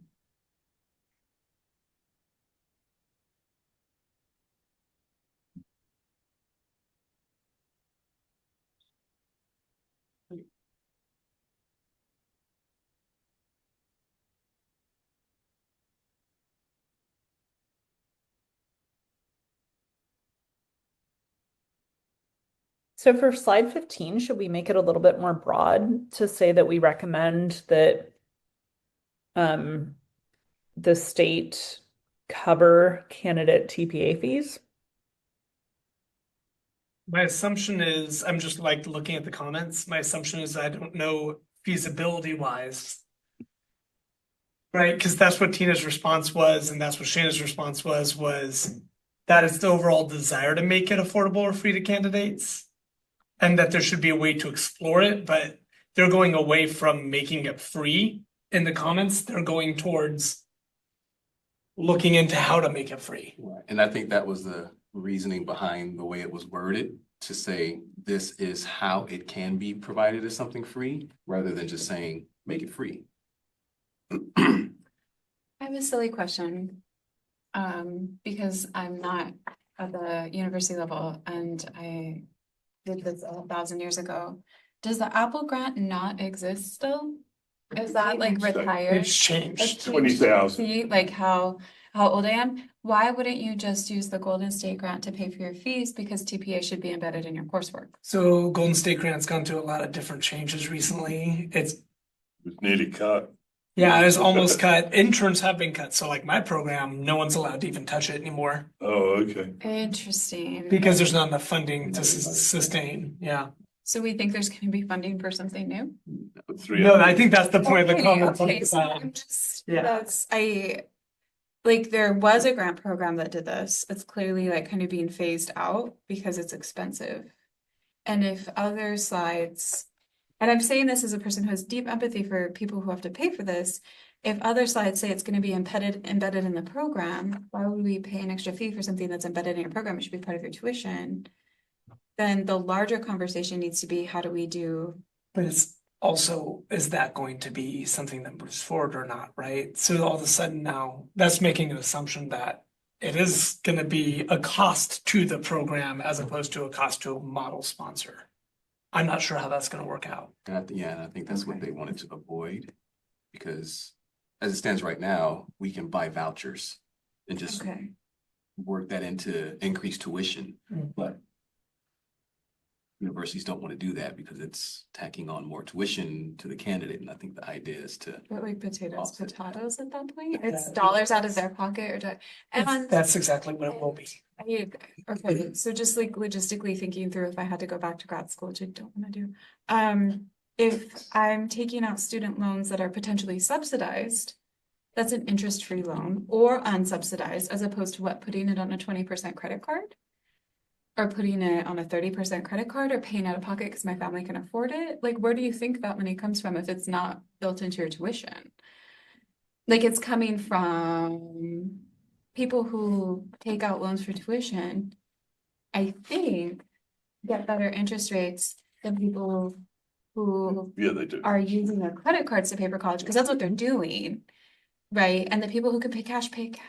This Maybe is there should not be an a issue for those specific people. line item in financial aid Yeah, for they should have the opportunity fees. to purchase a voucher through their student aid, which can eventually be forgiven if you're eligible for Apple. Because right now we're saying that like maybe they'll pay it back one day and you're gonna pay 20% interest on it until you pay it back. Yeah, but like $150 is a deal breaker for some of my students. Like maybe not Stanford. This is 150. That's what I'm saying, and then you Yeah. pay interest on that if you. Yeah. Now TPA's 150. Using Yeah, TPA's 300. It's two submissions, so. Oh, okay.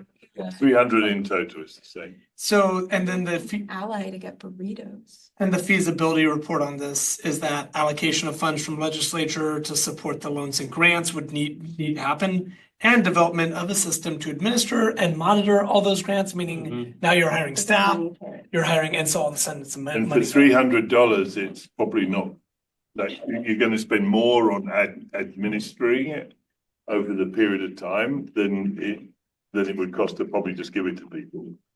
$300 probably. The question will be, would there be an alternative way to make it free, so to speak? I say free. There's no such thing as There's no free. such thing as free. But the embedded thing's an interesting one, isn't it? Because if it was truly embedded in coursework, all of it, then that would be the same as I would assess an essay that a student gave me. So it would replace well, I'm not asking a member of faculty to do anymore. I'm asking them to use the embedded assessment instead of one that they would already be grading and giving feedback on. And Well, it's just, Oh, go ahead. sorry, can I ask Colin this, because this came up in our conversation. How do you ensure calibration and inter-rater reliability in that case? I don't think you do.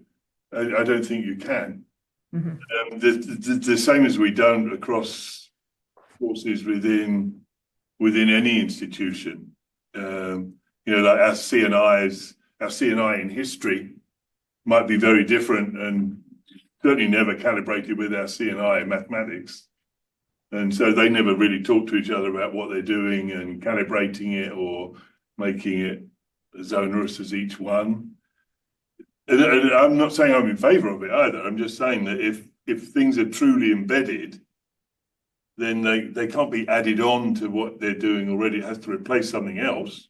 And those instructors would probably be grading something else anyway. So the embedded bit is always going to confuse it, I think. At the end of the day,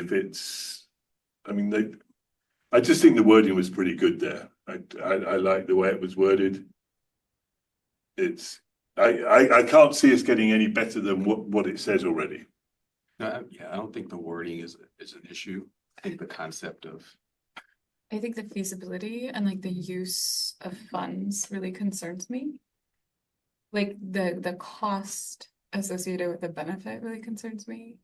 And especially like as a classroom teacher, like these funds come from somewhere and they're not going directly to students, right? They're going to more infrastructure that kind of already existed elsewhere that they can't afford right now. So like it's a nice idea that I don't think it applies. How many new teachers do we have every year? How many A teachers? lot. It's going up every year. So the CTC just put out a report of like STIPs, PIPs, waivers, teachers, etc. And it's showing high turnover. we usually have around between 125, 160 in our program each year. We have 164 in pre-service and about 200 active. So we're sitting at about 400 right now. Who would all need to take their TPA. I'm just working out. I mean, are we talking like 1 million? Are we talking No. 20 million? No. I can actually pull At $300. I don't know how much, I don't know what the total bill would be. Yeah. Well, Or what percentage of the California budget it would be. you got to take into account how many are going to be resubmitters, how many are not going to pass the first time and have to pay the second time.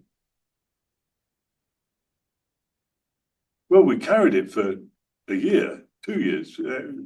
How long did? But was that with federal funds? No, it's California. It was state funds, but I don't know if it was from grants or what. I have no idea how the state came up with the money for it. Yeah, they never said. Like COVID relief funds, maybe. 10.5% sales. Oh, maybe it was COVID relief. Which would have been federally funded. Yeah, maybe. But I'd just be interested to have a ballpark figure. I would too. Are you just saying, Kathleen, it's not feasible? I also think CTC got a little frustrated because they even presented on it. They saw a higher failure rate, higher condition code rate when it was free. Right. Than they did before it was free. Because people were submitting things for free. I think people say give us money because we like it, because we want it. And like that doesn't necessarily, that's not how money works. And during that time, programs were making a requirement. I know several university programs were making it a requirement that you pass the CTC in order to get credit for the program. Right. So people were just submitting anything just to say, I submitted something, give me credit for my class. Intern programs, for instance, were like, you need to submit this if you want an extension. So they'd submit a blank template as an example. That's why. It'd be like, I did submit it. Increased. Wow. So, okay, here's my They're gonna be alternate teachers? proposal that people are not gonna like in the room, and I will get yelled at. And it's fine.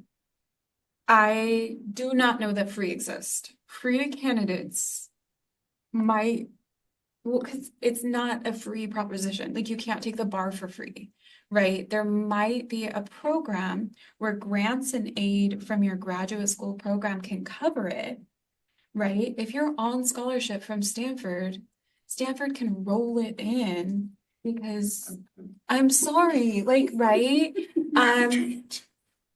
Right, because they're not paying anyway, because you guys have endowments and fun stuff, right? Out their money that they paid to come. There you go, because it comes out of the money they pay to come. Right now, student loan interest rates are for subsidized student loans are 6.53%.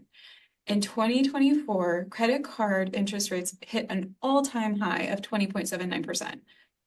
Like what we're doing is pushing the money all these different places. If the schools can help with grants and loans, great. If they can take out a voucher that's not at 20% interest rate, great. Right? Or they're paying off their student debt, like they pay as they go. They're writing that check to Cal State Northridge and pay as you go, right? But I think once we muddy it up here, that money just gets lost. It What are you does. It just saying? gets absorbed into the Are you bureaucracy. suggesting to include an additional item that says, or to kind of put the burden on the programs to help cover the cost I to make think it? that programs should offer options for, because like everybody's paying, even interns pay tuition, correct? But if it was, I get what you're saying now. I They wasn't should have the following. option for a voucher through their program that the program Yeah. runs through their program. Because you can, and because they can get that with their student loans. They should have the option to pay as they pay for their program because you're gonna write the check to Cal State Northridge and add an extra $150 because you can't afford it anyway. Or it can be folded into their loans and grants because their program has provided them grants and loans. I don't know how, Does that make sense? I don't know how students pay fees. I don't even know how they pay fees at Stanford, but are you saying then that they would, so if I sign up to go But it's not a to separate your charge school, elsewhere.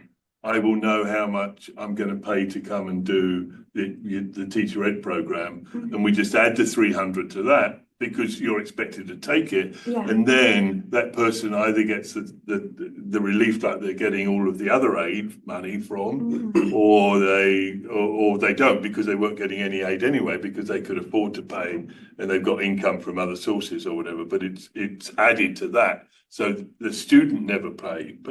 Well, the student. Well, I mean, does sorry, pay, but- the student doesn't, yeah, but the university will give you a voucher because it's included in your fee. And that's how the University of Laverne works it. I mean, Okay. it's just embedded in their tuition. In So their they tuition and they fee, buy yeah. the vouchers. The vouchers. And so Yes, yeah, when that- it comes that's what time we to used submit to your do. TPA, it's just, here's your voucher. What we're doing now, don't pay for rescore. So if you have an OPSI, then you don't pay for rescore. Jason, you had a hand up. I'm sorry.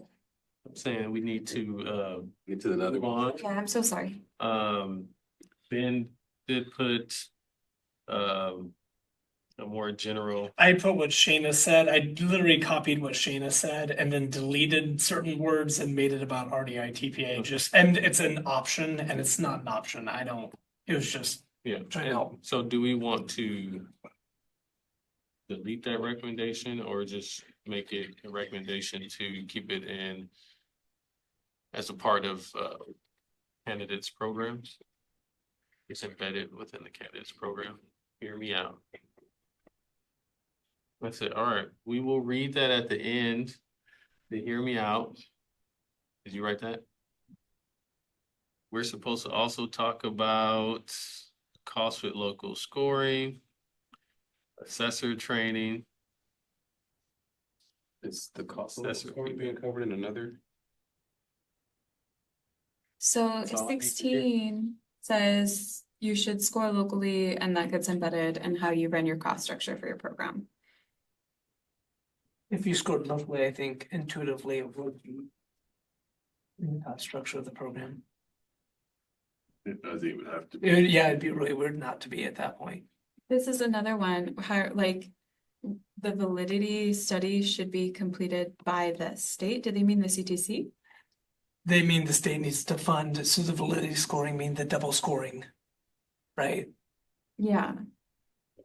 So there's huge costs associated, just thinking back to PACT, there's huge costs associated with calibration and training. And then I'm also looking at some of the other recommendations that I'm hoping get changed around like everybody who supports a candidate needs to be involved in looking at candidate data. Like that, there's cost to institutions involved in with all that. And not to cry poor, but I'll just say like you can't just, like you said, money just doesn't come from nowhere. Like we have to figure out a way to fund those things. And then I'll also say back to the previous, I don't want to beat a dead horse, back to the previous one, UCs and CSUs, I think have very limited availability to increase their charges to students. So it has to go through a pretty rigorous process in order to increase student fees. So I just want to throw that into the conversation. Because I had no idea, like I think that works to student teachers benefits. Yeah, I think so too, but like it's not like we can just say like, oh, we're going to charge you an extra $300 fee because it's going to cover your. Meaning they'll go under, like potentially, like it could create a situation where universities cannot consider the financial demand. Am I misconstruing that, Tori? Yeah. Yeah. I mean, it also just like I've argued that I would like to charge our candidates an extra $300 so that we can buy vouchers for them. But I've been told like we have to go through this huge process and get it approved by the regents. And it's like it's not like we can just charge an extra $300, even though it's going back to the candidates. It has to go through a big process. What if the CTC required it? Then that might change things, right? Clever. Yeah. Yeah. I feel like that argued in my favor. But like you said, someone's got to pay. Somebody's got to pay. I mean. And you're going to stand up and say that, aren't you? Well, I'm also going to point out not everyone's a college, so I'm not a college, meaning the student loans that you're talking about don't happen. So that means it goes to the candidate. Yeah. And there's no student loan for it. Yeah. Okay. Which is okay. I'm not fighting. I want to make sure. No, yeah. It just means that. Yeah, we gotta go. We got like We seven. do 18. We should do That's gonna be 18. another just funding issue with 16. Okay. I agree. Thank you. Sorry. Are we able to combine 18 through 21 into some assessor type recommendation? I would I say haven't looked at 21. 21 is about timeframes for. I actually asked about the Well, feasibility. 18 and 20 then. Do we need 21? I think this was addressed with interim actions, right?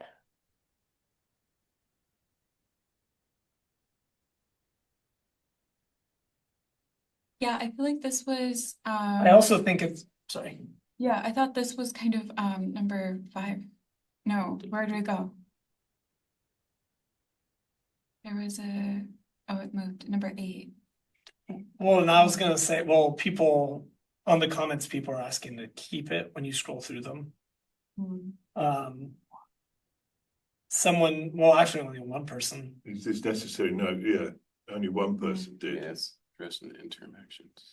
If they receive a technical condition code, I don't think that we should keep it. have technical. I also think at some point, if programs can actually review stuff in the actual submission portal before someone hits submit, I think that could also eliminate some of this. Yeah, see, that's the hard part. It's like some of these, require something else to happen or to be in place. Right. Can I ask too about like a program reviewing in the submission portal? We had 2 condition codes this year for scoring. One of them was a candidate was peer reviewing with another candidate and submitted that other candidate's assessment commentary instead of their own. And so there was a mismatch. I mean, total accident, right? Like could happen to anybody. But it got returned because the scorers realized like, oh, this person all of a sudden is writing about 2nd grade and they've been writing about 4th grade the whole rest of the time. I don't know that that's something like without a program actually reading through all of the candidates' work that they're going to be able to catch. No, you're not. Well, I had a condition code in an elementary classroom because the assessment piece was done in a group and the group were talking at the same time. So you can sit in a group in elementary and talk to each individual student, but they're not allowed to talk to each other or discuss it because it's no longer an individual assessment. And that was a condition code. But pick that up. You know, I mean, yeah, they're your kids, it's you, video looks good, I can hear it. You're not going to pick up those. There's always going to be some like condition code, particularly in the constraints of what they say is allowed. Consistency between TPAs, because that would not be a condition code for Cal TPA. Right. But it is for Ed TPA. It is for Ed TPA because they have to assess individually. They can't do groups. They can sit in a group, but you have to assess them individually. But she passed anyway because she had a high enough score. So it didn't matter that even with a 0, the one rubric. I just bring it up to say I don't know that a program, I think reasonably a program can look through. Right. We wouldn't be Thank able you. to, Tori. Not Yeah. that, not to that level. There's been talk about asset-based rubrics. Yeah, Is which there a don't way we can exist anymore. consolidate? Yeah. I'm not sure what they are 20. really. So I liked your comment that was like, that means, wait, was it yours? Who said, there was a comment that said something like, there needs to be an asset-based rubric in order to train someone on an asset-based rubric. It was Jason's. Yeah. So smart.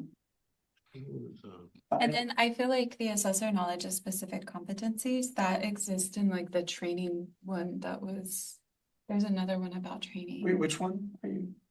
Um, Oh, yeah. In 18? Are you talking about 18? Yeah, I think so. they rewrote it on a white slide. Each person's text file. And I'm pretty sure the assessor. Juliet's moving slides. Yeah, things are moving. It's like a fun house. Funded. I think it's gonna be really funny when in 3 minutes we go back and we didn't even change a single word. No, but I have feelings. And they will be felt. Do you have feelings? Will be felt. We put that in the notes. Yeah, Don't talk. feelings will be felt. What's your name? No, absolutely not. Faith says she has. Tori feelings. Harvey is my name. It will be heard. Say Tina Stone said it. Someone. So they took the slide I was looking for because I do feel like, to refocus just for a second, 18, I feel like the deep and assessor knowledge of specific competencies and context actually is elsewhere. Do? Yeah. I can't see. The slides are moving. Slides are moving. Yeah, there's all the ones with the white background I can't find anymore. Oh, I changed their color to green. We Okay, generated got some it. sweeping changes. I have. Jason deleted a load of slides. They You did. did? It's too much. You just got rid of it. Deleted them. History, Oh. that's why we have history. Rome wasn't built in a day. Oh, no, I didn't delete it. He just did a don't show thing. But we're trying to figure out where to find, because some of the comments are saying, oh, this is on slide such and such. Now that the slides have changed, we can't now I find know, I them. should have numbered the recommendations. Next year. Every time I come into these meetings, I think this time I've got it like. It's squared away, iterations. and then- The first time is, you know. And I have to do first period every time I come. I don't get to do a second period. Wait, it left. There was like this really. Okay. It should be down at the bottom. I'll find it. I didn't delete anything. Okay. Also, like 2 minutes. Oh, sorry.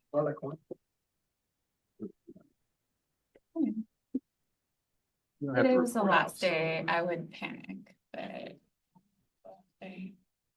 Thank you for putting on the AI slide, like the little, I want to do this, because it emboldened me to be like, me too. I know, I was like, That'd be volunteers cool. tribute.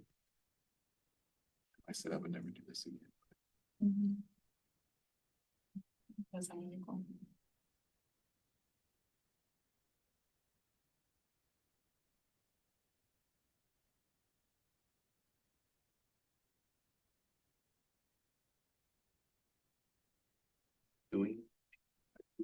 Oh, it's so weird when I read a comment of yours that says Victoria instead of Tory. I'm just gonna call that I out. was trying to. So I'm trying to somehow find the combine 19 replication.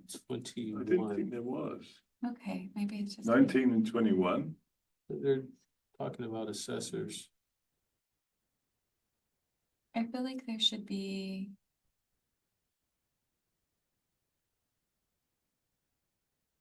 21 is. This is It's like assessor training and assessor feedback. one, Yes, yeah, I think you're right. They should be in, they could be in the same one. and Tori actually makes a really good point on 21 because the unintended consequences. So depending on what goes and what doesn't go, that actually impacts that recommendation pretty severely in terms of financial, sustainability, like. Do you see what I'm saying? Like if it goes to local scoring versus not. Can I ask a question? Yeah, that's, Currently, do you feel like the feedback is not very individualized at all? it's not at It's all. not. It's not at all, It's right? not at all. No. You get a score, you get Doesn't a even number. pretend And to that's be. it. Yeah. I also want to add, even when we did local scoring with PACT, there was no individualized feedback. It was just a rubric score. Because So- you put someone in a place where they're They're leaving like, individual feedback and create a potential lawsuit. Well, it's a monstrous amount of work too. And it's not just that, I don't think. No, I think it's to do with you open yourself up to an argument back. Yes. That Yeah. wasn't okay. You're misreading this. You're not seeing Yeah. this.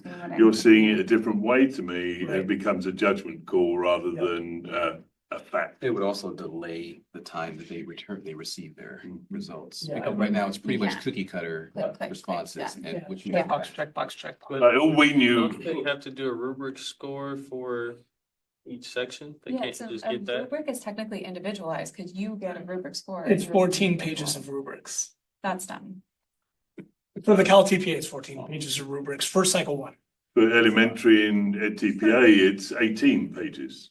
Then you add cycle two to the 14 pages. And that- It's- Okay. So, Yeah, but it's already there. You're at least providing that to candidates. If they don't want to go through the 18 pages, they don't go Yeah, through. but they don't know why though. Well, that's what, so the problem is that one page of rubric will have like 5 or 6 boxes in it. And they'll just get a score of 2, but they don't know which boxes were ones Even or if twos they or know threes which or box, fours. even if they know Well, which I'm box, saying they won't know getting it why. for each one. Oh, yeah. They don't even get that. I mean, it's a way to give individualized feedback with something that's already being done Yeah, anyway. I Just agree. giving access to the Highlighting. candidates to be able to see what the score gave them. Yeah, I agree with that. like we're trying to restore 1986 stats and it's like broken and ugly. We're trying to make it a little better. I don't.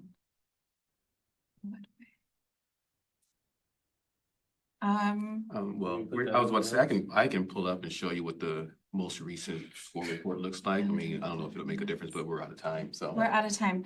I do. Sorry, really quick, can I just say for this one, I wonder if we could combine it with one of the local scoring recommendations or embedding recommendations so that it's like something around local scoring will provide individualized feedback and or, embedded something about like embedded experiences, activities, or even if the assessment's embedded, there's feedback there. I don't know. Which is what we do if we have someone who doesn't talk. Right. I have to do that. I have to be able to look at it and say, okay, this is what I think. Right. I mean, I'm interpreting someone else's score by saying, this is what I think, why they gave you a low score on this and what you need to fix. The only Do you think downside. there's value in that pedagogical practice though, Sorry? going back and reflecting on the score. The argument they would make is, why would I reflect on the score? If I knew what I was doing, I would have done it the first time. I need someone to help me understand what it was that I was missing and what are the steps I need to do to get it right. Yeah. The other issue with putting it with local scoring is if local scoring doesn't go, that means there's no change to rubric practices. And there should be a change, like Yeah. at least highlight on the rubric where they are. Yeah. If there's 6 criteria, at least let them know if there are 1, 2, 3, or 4 on each of the 6. We gotta go back, guys. We're late. We've got to have What do I need? We've only just worked together. It's like working together. What are your thoughts on that? This is the titanium standard of. There was a lot of smart people. We're not going into another one, are we? Or are we all going to meet up?